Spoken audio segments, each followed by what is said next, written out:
नमस्कार दोस्तों, आज की वीडियो में बात करने वाले हैं सुप्रीम कोर्ट के एक जजमेंट के बारे में, जिससे आपको ये पता लगेगा कि भारत में कौन सी शादी वैलिड है और कौन सी शादी इनवैलिड है।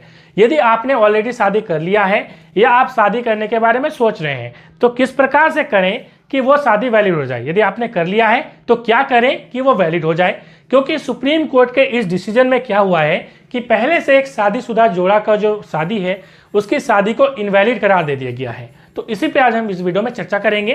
तो जिनकी शादी होनी है या ऑलरेडी हो चुका है उनको जरूर इस वीडियो को शेयर कर दीजिएगा, ताकि वो अपने जांच कर ले कि वो शादी उनकी वैलिड है या नहीं, क्योंकि बाद में यदि शादी इनवैलिड हो जाती है तो बहुत तरह की प्रॉब्लम क्रिएट हो जाती है। ठीक है, तो चलिए शुरुआत करते हैं वीडियो को। और यहाँ पे सुप्रीम कोर्ट की क्या डिसीजन है इसको समझने के लिए हमको ये समझना पड़ेगा कि हमारे भारत में शादी कितने प्रकार की होती है। हालांकि पहले ये पढ़ लेते हैं कि सुप्रीम कोर्ट ने क्या कहा है। सुप्रीम कोर्ट ने यह कहा है कि यदि आप रिचुअल से, पारंपरिक विधान से आप यदि शादी नहीं कर रहे हैं, पारंपरिक विधान का मतलब है जैसे हिंदू में पारंपरिक विधान है कि वो 7 फेरा लेगा, सिंदूरदान वगैरह होता है, जितने भी रिचुअल्स होती है बेसिकली वो जैसे अलग अलग धर्मों मतलब संप्रदाय की जो भी रिचुअल्स उनकी होगी, ठीक है, उससे आपको शादी करनी होती है बेसिकली। यदि आप ऐसा नहीं कर रहे हैं तो आपकी शादी वैलिड नहीं होगी। अब कोर्ट मैरिज वाले जो होंगे उनके दिमाग में जो है अब आया होगा कि हम तो कोर्ट मैरिज कर लिए थे, उसमें तो हमने कोई विधान को फॉलो नहीं किया, अब हमारा क्या होगा। तो चलिए इसी के क्वेश्चन को ढूंढते हैं तो आपको चीज़ें क्लियर हो जाएंगी। देखिए यहाँ पे यदि हम भारत में मैरिज की बात करें तो 2 प्रकार की मैरिज होती है। एक मैरिज है जिसे हम ट्रेडिशनल मैरिज कहते हैं, मतलब परंपरागत शादी। मतलब क्या, मतलब ये कि जैसे हिंदू की अपनी परंपरा होगी कि 7 फेरे लिए जाएंगे, सिंदूरदान, इस प्रकार की परंपरा होगा, ठीक है, उसे हम कहते हैं परंपरागत शादी। तो अलग अलग धर्मों की, जैसे हम यदि मुस्लिम की बात करें तो काजी हो बैठता है, ठीक है, कहावत ही है कि मियाँ बीवी राजी तो क्या करेगा काजी। इसी प्रकार से अलग अलग जो धर्म होंगे उनकी अलग अलग जो है उनकी क्या होगी, रिचुअल्स होगी, उनसे वो शादी करते हैं, उसको ट्रेडिशनल मैरिज कहते हैं।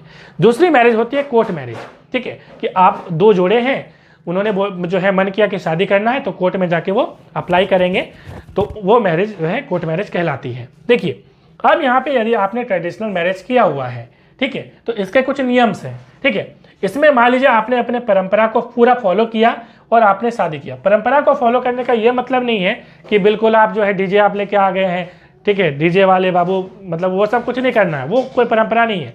परंपरा का मतलब ये है कि आप 10 लोगों को ही बुलाएं, लेकिन एकदम परंपरा जो आपका नियम जो है उसके अनुसार आप जो है शादी कर रहे हैं, ठीक है, उसको बोलते हैं परंपरा, ठीक है। अब देखिए ट्रेडिशनल मैरिज यदि आप कर रहे हैं तो उसके बाद आप शादी के बाद आप मैरिज सर्टिफिकेट के लिए अप्लाई कर सकते हैं कोर्ट में, ठीक है।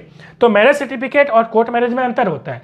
मैरिज सर्टिफिकेट का मतलब है कि आपने पहले से शादी किया, शादी करने के बाद अप्लाई कर रहे हैं, उसे मैरिज सर्टिफिकेट कहते हैं। और यदि आप शादी नहीं कर चुके हैं, पहले ही जाके कोर्ट में आप ये आवेदन दे रहे कि हम शादी करना चाहते हैं, उसे हम कहते हैं कोर्ट मैरिज। अब ये शादी अलाउ करेगी नहीं कोर्ट करेगी, ये कोर्ट पे डिपेंड करेगा, मगर इस केस में तो ऑलरेडी आपने शादी कर ही लिया है, ठीक है। तो ये चीज़ होती है। अब सुप्रीम कोर्ट का जो डिसीजन आया है वो इस ट्रेडिशनल मैरिज के संदर्भ में आया है कि ऑलरेडी जिन्होंने ट्रेडिशनल मैरिज किया हुआ है उनका क्या होगा कालिया। अब देखिए हमारे भारत में यदि हम बात करें हिंदू की जो शादी होती है, हिंदू का मतलब क्या होता है, हिंदू का मतलब होता है हिंदू, जैन, बौद्ध और सिख, ठीक है।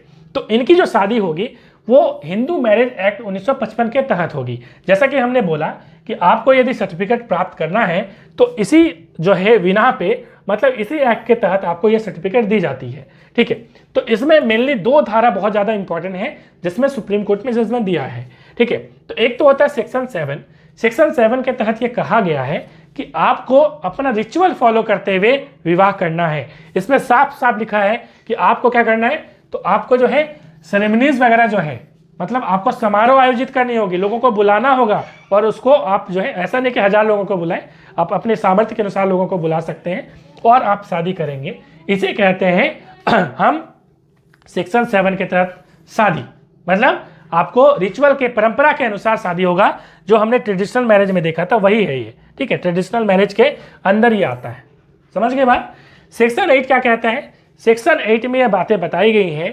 क्या बातें बताई गई हैं कि आपने शादी कर लिया है, शादी करने के बाद आप कोर्ट में जो है मैरिज सर्टिफिकेट के लिए अप्लाई कर सकते हैं, और जो संस्था होगी वो संस्था जो है आपको मैरिज सर्टिफिकेट दे सकती है, ठीक है, वो सेक्शन 8 में लिखा गया है। मगर ध्यान रखिएगा यहाँ पे सुप्रीम कोर्ट ने कहा है कि कोई भी संस्था जो है सेक्शन 8 के तहत मैरिज सर्टिफिकेट वो तभी दे सकती है यदि सेक्शन 7 के तहत शादी हुई है। सेक्शन 7 के तहत शादी होने का मतलब ये है कि विधि विधान से कस्टम्स को, रिवाज को फॉलो करते हुए शादी हुई है। ठीक है, यदि कस्टम्स को फॉलो करते हुए शादी नहीं हुई है तो ये विवाह जो है वो वैलिड नहीं माना जाएगा। सेक्शन 8 के तहत कोई भी सर्टिफिकेट प्रदान नहीं करी जाएगी।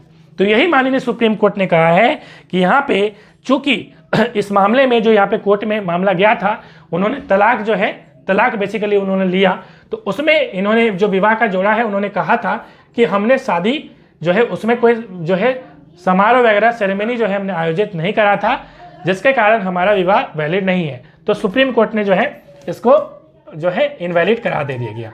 तो आप समझ गए होंगे कि आपको यदि शादी करनी है, कौन सी शादी करनी है। यदि आपको शादी ट्रेडिशनल वाली करनी है तो आप बिल्कुल मम्मी पापा वगैरह को सबको बुला के, ठीक है, इस प्रकार से आप शादी करें, क्योंकि इसमें सुप्रीम कोर्ट ने इन बातों को भी जो है ध्यान में रखा है।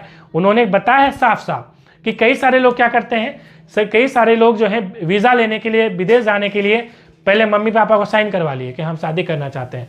मम्मी पापा भी भाई बेटा बेटी है क्या करें, तो साइन वगैरह कर देते हैं। लेकिन बाद में क्या होता है कि वो जब चले जाते हैं उसके बाद कोई शादी वगैरह सेरेमनी जो है उन्होंने आयोजित ही नहीं करा, ऐसे ही शादी करके चले गए, तो उनको भी इनवैलिड करार दे दिया जाएगा। ठीक है, तो इनको भी इस पर जो है बताया गया है। सुप्रीम कोर्ट ने यह भी कहा है कि शादी एक पवित्र बंधन है जिसको इन रिचुअल्स को फॉलो करते हुए, माँ बाप के भावनाओं को ध्यान में रखते हुए करनी चाहिए। तो खैर, मिलते हैं नेक्स्ट वीडियो में। Thanks for watching.